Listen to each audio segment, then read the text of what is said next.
Hello everyone, welcome to the beer garden again. Today we have Sarah, Steve, and Joe along with me to talk about our tips on this Wednesday at Happy Valley. But before talking about that, I just want to express that because currently the weather in Hong Kong just made me feel very bad because I can accept the cold weather, but cold plus raining at the same time, I'm not feeling that good. So last Sunday at Charene, we watched two good runs on the yielding ground, and possibly in this on this Wednesday, the ground will be soft again at Happy Valley. And last Sunday in the Hong Kong Gold Cup, I know that Steve, your selection, Russian Emperor, scored his first victory in Hong Kong in this Group 1. And there was a Deluxe White stable Quinella with Savini running second, while Golden 60 was finishing third.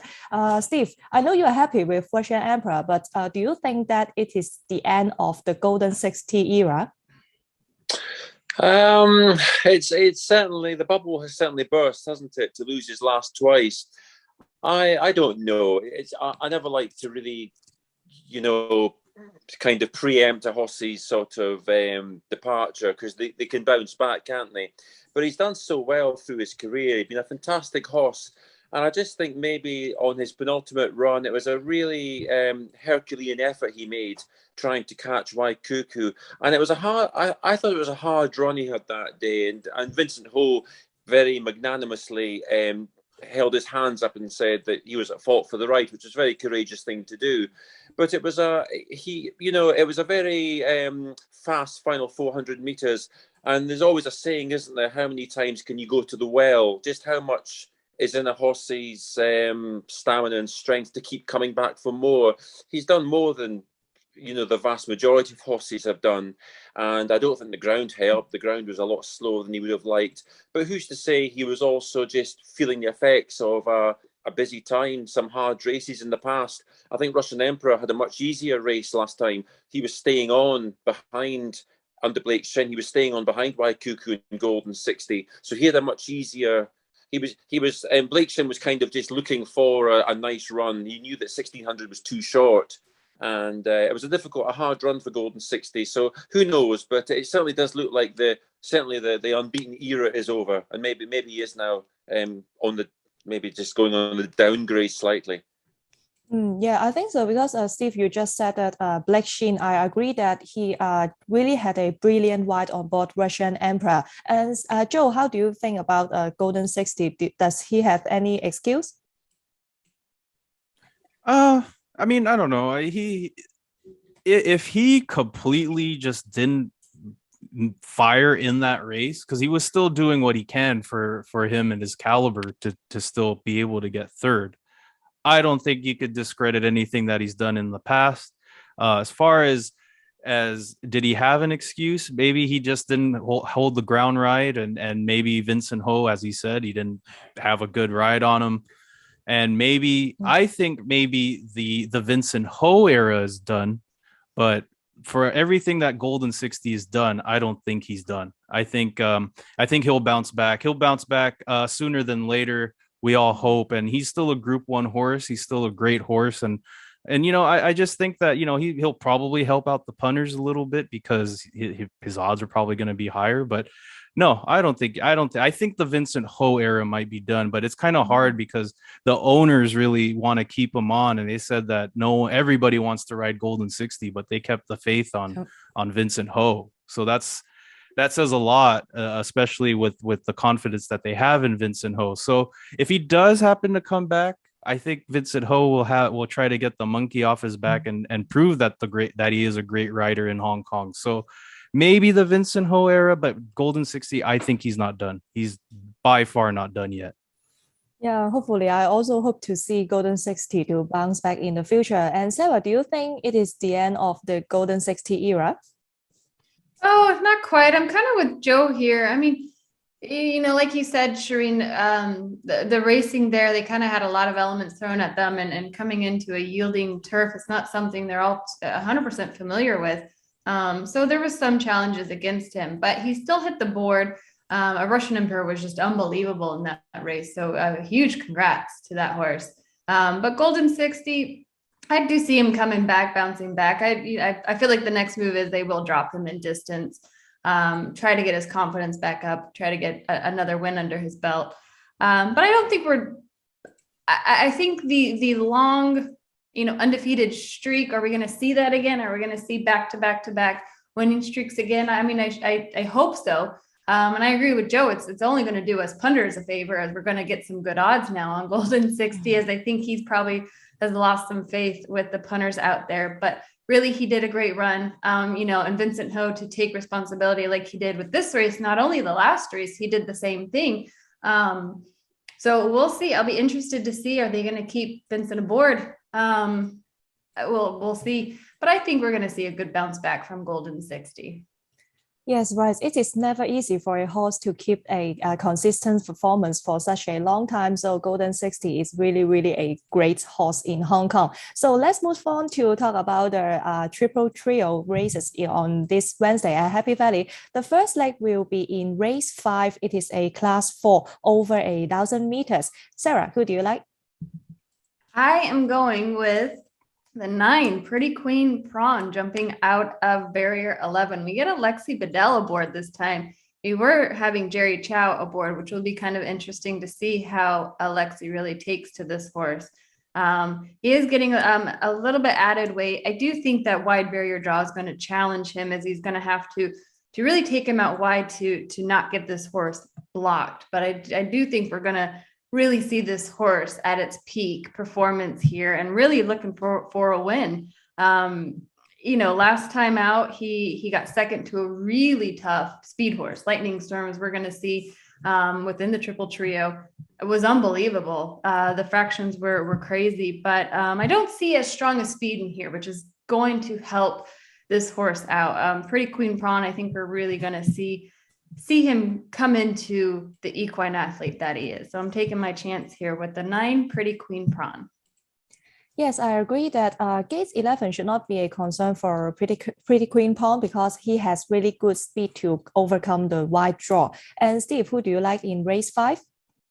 I went for number 5, Gang of Brothers. Thought this was a tough race, really. 4 of today's field, they contested the Hatton Handicap. Circuit 7 made all. And it was tough to take, because I tipped him the time before when he was disappointing at Charene. But behind him that day were Pretty Queen Prawn, as Sarah said, and Gang of Brothers and Scotch Tycoon. I'm just going for Gang of Brothers. I think he might have a chance. He was good. He was a good 6th on debut under Lyle Hewitson. And he had a trial afterwards, which was also pretty good. And after one run, you can expect improvement to come. He's nicely drawn this time, and he has Vincent Ho on board. Lyle Hewitson actually rides newcomer Bald Prince, who's shown a bit of ability in trials, so he's interesting.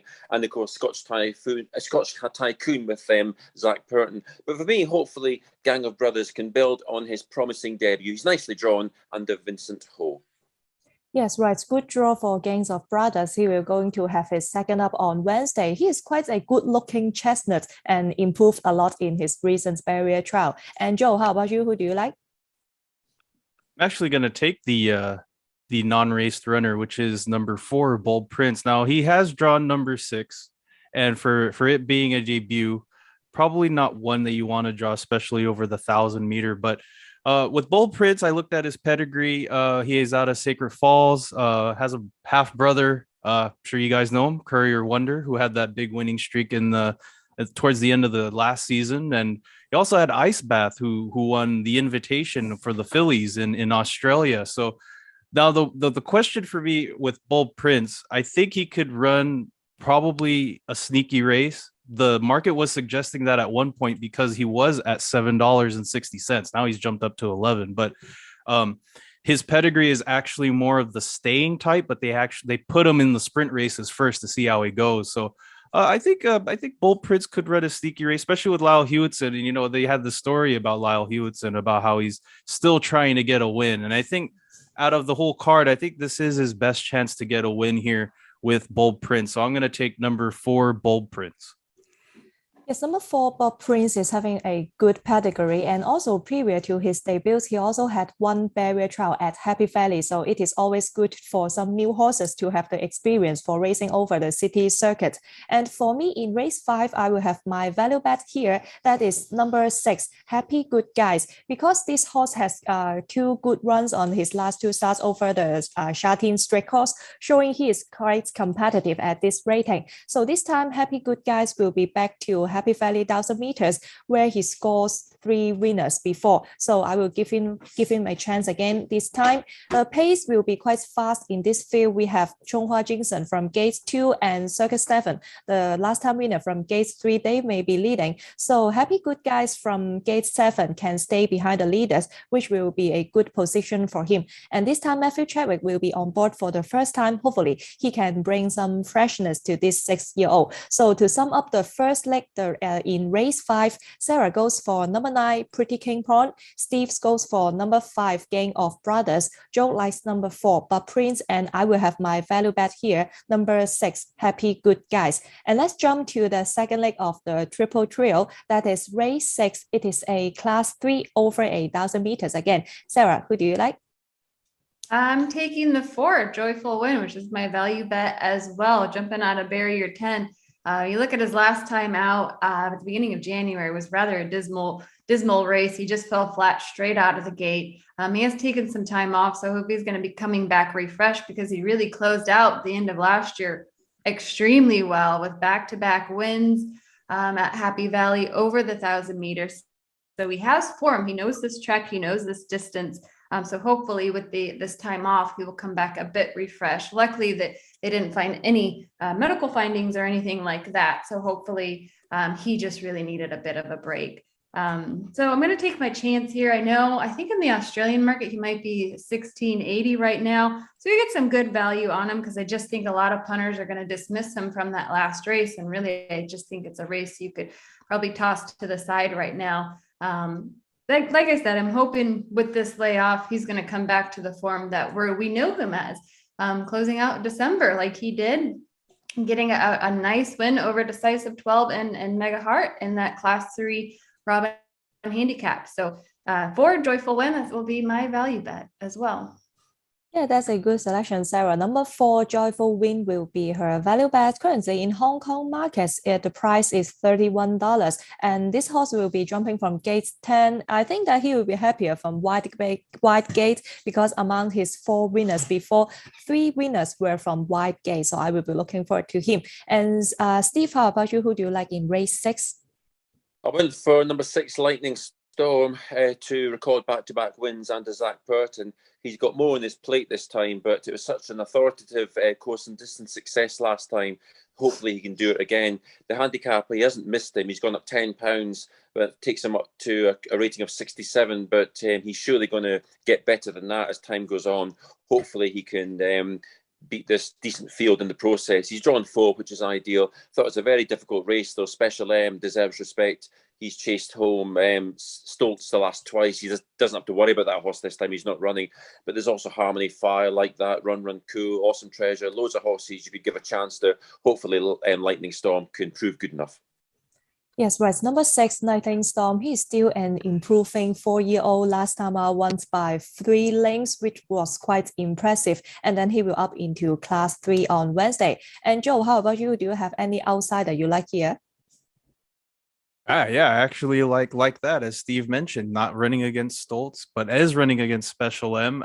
Look, when you look at his beginning form when he started in Hong Kong in the Griffins, he was in the 1,000-meter specialist sort of category, because he was winning up the straight at Sha Tin in a Griffin race, and then he won in another Griffin race, and then he ended up winning a couple starts, or maybe like 5 or 6 starts later. But he had Joe Moreira and then he had Zach Purton, so you're gonna get a win off of them if you have them on your back. But I did like the run against Stoltz, and Stoltz actually had a track record that day.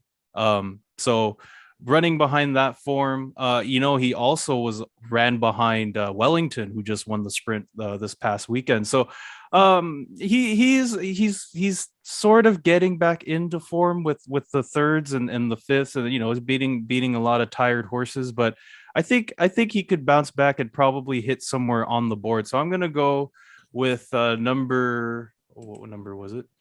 Number 12, like that, with Matthew Poon. Yeah, for Joe's value bet in race 6, number 12, like that in the Hong Kong market currently is $17. This horse really has a consistent recent form, and he always finishing close with my pick because I will go for number 2, Special M. I think that he is quite a different horse after turning 4-year-old this year. He's quite dynamic, but I hope he can take advantage of gate 3 on Wednesday. He was beaten by Slots for 2 times, and Slots was just too good, and he is up to class 2 already. On Wednesday, race 6 is still a strong field, but this time hopefully I can see Special M to be racing consistently this time. So to sum up race 6, Sara has his value bet here, that is number 4, Joyful Win. Steve goes for number 6, Nighting Storm. Joe also has his value bet here, that is number 12, like that, and I will go for number 2, Special M. So let's jump to race 7, which will be the final leg of the triple trio. That is a class 3 overs 1200 meters. Sara, who do you like?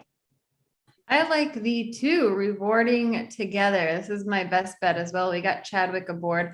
Hopefully Chadwick beats me sell up, since I have him as my aboard my value and my best bet. But this horse is jumping out of barrier 6. He does get quite a bit of a race or a weight increase, but this horse has just been unbelievable. He did take quite a bit of time off last year, and he didn't really start racing until December, where he came in and got 4th to some really great horses, Flying Ace, Exponential, and Sight Hero, and then just comes in to back-to-back wins here at Happy Valley across the 1200 meter distance. So the one thing that really stuck out for me in the notes is you look at the last race and it just says won comfortably, which sells me every time I see that. And here we see, one in hand. That's another note that always sticks out. So this horse could be unbelievable. We'll see. I see him really chasing the pace here with Jolly Good Heart sitting right there with him. He has the speed to pass him and take over in the stretch as well.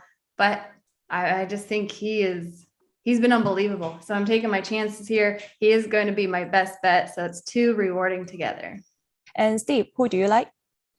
So I take a bit of an outsider in number 10, HZ Tourbillon, drawn 7 under Wagner Borges. He's very lightly raced. He has some nice course and distance form, and he was travelling well from a wide barrier last time when he was eased in the straight by Matthew Poon. Became concerned over the horse's action. Until then, he appeared to be travelling nicely. It's reassuring that he's trialled well since. And I think Sara says Rewarding Together, a real progressive horse, got a real chance of landing the hat-trick, and Astrologer as well. Really nice horses. In contrast to them, I guess the selection has nice low weight, and barrier 7's fine. And of course, Zach Burton has to be respected on Armour as well, and Seizing the Moment too is consistent. But for me, just hoping that there might be an outsider in all this rainy weather here, and take HZ Tourbillon to win. Yeah, for Steve's selection, number 10, HZ Tourbillon. Last time out, I think that was some excuse because he doubled last time out when it was running the home turn. So this time, better draw, and currently having quite an barrier track was quite impressive. I also think that he is able to bounce back. How about you, Joe? Who do you like? I like the number 1, Astrologer. You're going to get some decent odds on him too at $8.20 with Alexi Bedell on board. I mean, you look back and I still think that win at $151 was still really like, wow. And he's been pretty consistent after that. He was in the Hong Kong International Jockeys Challenge and got 6th, and then after that a win, and then after that a second to behind Sarah's best bet, rewarding Together. But I think if he could sit behind a little bit and then just start motoring at the top of the straight here, I could see him putting a head in and probably finishing out. I think it's going to be a close finish. And I think that Astrologer will get the nod, and in time, depends on who's in the leading. I mean, sorry, who's in the lead. So I think Astrologer, I think he's very, very consistent, drawn 3 over the 1200. That's where you want to be. So that's who I'm going to pick. Astrologer with Alex Bedell.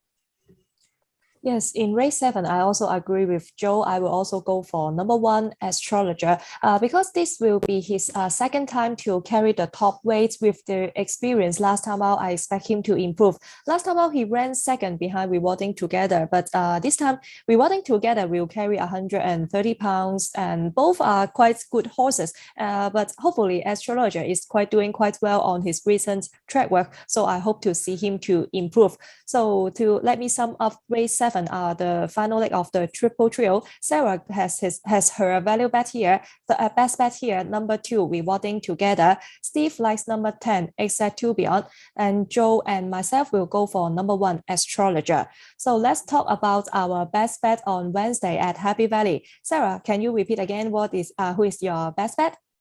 Yes, it's race 7, the 2, Rewarding Together. This horse, like Steve mentioned, is chasing that hat trick here, and hopefully he will get it. Like I said, that last couple times out, he just showed extreme dominance, and he's been really successful and consistent over both Shotton and Happy Valley. So we'll see. I hope he continues. For my luck, we got Chadwick aboard. I'm hoping Chadwick brings me some luck here. I think barrier 6 suits him pretty well. He is going to have to, show a bit more dominance in this race. We do have a lot of speed. We have a lot of great talent here to really challenge this horse. But I think if he gets out to the lead, we might see this horse just take over the field. Yes, right. Sara's best bet, race 7, number 2, Rewarding Together, definitely having quite good recent forms. And Steve, who is your best bet? I went to race number 1, number 4, Champion Pal. He's a 6-year-old son of Niagara, but he's lightly raced for his age with 16 career starts. He's nothing from 10 in Hong Kong, but he has won twice in his native New Zealand, and he's knocking on the door here. This is quite an unusual distance, isn't it? It's 2,200 metres. They don't run that distance all the time, and I think Champion Pal would happily run 3,000 metres if he could. He looks a real stayer. I think this is the first time Zach Purton's been on board, and I think the breakthrough win could be here, certainly at the 11th local start. I think this could be his day. Champion Pal for me in race 1. Yes, right. Steve's best bet in the opener, race 1, number 4, Champion Pal, good course and distance performance last month, and this time with Zach jumping from gate 2, huge chance for him. And Joe, how about you? Who is your best bet? Well, I tipped him a couple weeks ago, and I'm going to tip him again. Number 2, Cheerful Days, race number 8 over the 1650. I know the concern is that he's drawn really, really wide, the widest of all, barrier 12, but I think one of his last races, he won out of barrier 11. So he's one of the ones that you're kind of worried when you see him too far back because you don't know if he's going to close in time, but he ends up putting the nose down and ends up, and getting the win. Now, the interesting thing about this is the interesting thing about this race is Beauty Joy has Zach Purton, and Zach Purton is also one on Cheerful Days. So I know that he ended up going with that. But if you're looking at the market and you're looking at a little bit of value as far as the best bet goes, I would take the $5.10 over the $3.06 with Zach Purton, because Zach Purton's just going to get favoritism no matter what he's on. So Cheerful Days for me, race number 8, number 2. I think the one of the top weights and the wide barrier is not a concern for me. So I'm going to go with him. Yes, right. I also agree that race 8, number 2, Cheerful Days has a really, really honest horse and very consistent performance this season. And for me, my best bet will be in race 3, number 10, Sparky Star. This is a talented horse, but suffered from some setback before. He joined Benno Young stable this season, and I think that he's becoming better and better. Last time out, he showed some quite good acceleration to run second over 1400 at Charene. So this time, Jerry Chow on board, which is quite good for him, because he will be just carrying 116 pounds. I believe he will break the maiden on Wednesday. So to sum up our best bet on Wednesday at Happy Valley, Sara will have her best bet in race 7, number 2, Rewarding Together. For Steve, that is race 1, number 4, Champion Pal. For Joe, that is race 8, number 2, Cheerful Days, and for me, that is race 3, number 10, Sparky Star. So let's talk about our value bet. Sara, who is your value bet? Mine comes in race 6. Joyful Win is my value bet. That's the 4 horse. There's a lot about this horse that I think, he's first time off of his 42-day layoff. So hopefully he's coming back true to form as he really closed out last season with, he just had a really unlucky race. He ran flat. Horses will do that. We've seen that quite a bit where they're on this peak. I mean, hopefully this time off, he really got some rest. I think it was much needed as he had a pretty tricky schedule he kept to last meeting. But there's going to be a really mad dash out of the gate. There's a lot of front running speed here. So if he can get out quick from barrier 10 and take the lead, we could really see a really nice performance out of Joyful Win. So that's the 4 in race 6, Joyful Win. Yes, Sarah's value bet race 6, number 4, Joyful Win. He definitely has fast enough to overcome the wide draw. And Steve, how about you? Who is your value bet? Went to race 8, and that's number 6, Sunny Star. I think the obvious form horses are Beauty Joy and Cheerful Days, and Beauty Joy beat half the field, including Sunny Star last time. And of course, Cheerful Days can't stop winning. He's gone up £34 from the beginning of the season. They're both drawn high. They both have to overcome high marks. So I just decided my value selection. I thought Sunny Star was interesting for Francis Louis. He ran a superb race in the January Cup behind Zabrowski. And of course, he went up £5 for that because he was out of the handicap, but he ran really well. But he wasn't disgraced last time behind Beauty Joy. And he again gets a very nice draw. He's drawn on the paint in barrier 1. Alexis Bedell deserts him this time. He rides Cheerful Days, but Vincent Ho takes over. And Ho was on board when Sunny Star won his debut at Charene. So hopefully Sunny Star can give us a good run for our money. I think it'll be a decent price too. Yes, race X number 6, Sunny Star. He is quite strong over this course and distance. How about you, Joe? Who is your value bet? Value bets back at race 6, like that. Number 12 with Matthew Poon, no weight on its back. Draw number 2, something where you want to be, especially on the C+3 course at Happy Valley with the yielding track. The track's going to be a lot tighter. I think he could run a really good race, but sneak into the placings. I'm sure he's done it the last 2 races. So like that, yeah, I'm gonna go for him. But with the claim with Matthew Poon taking off 1 kilo is gonna help a lot as well. So drawn really good, like that. Number 12, race number 6. Yes, Joe's value bet race 6, number 12, like that. Matthew Poon is fully booked on Wednesday. He has several good outsiders on Wednesday. And for my value bet, I just mentioned that is race 5, number 6, Happy Good Guys. I hope the other Matthew Chadwick, can bring some freshness to this gelding. So to sum up our value bet, for Sara, that is race 6, number 4, Joyful Win. For Steve, that is race 8, number 6, Sunny Star. For Joe, that is race 6, number 12, like that. And for myself, that is race 5, number 6, Happy Good Guys. So that's all for our tips on Wednesday. Hope you can enjoy our show, and thank you for watching. Wishing you all the best on Wednesday at Happy Valley. See you next time. Bye bye.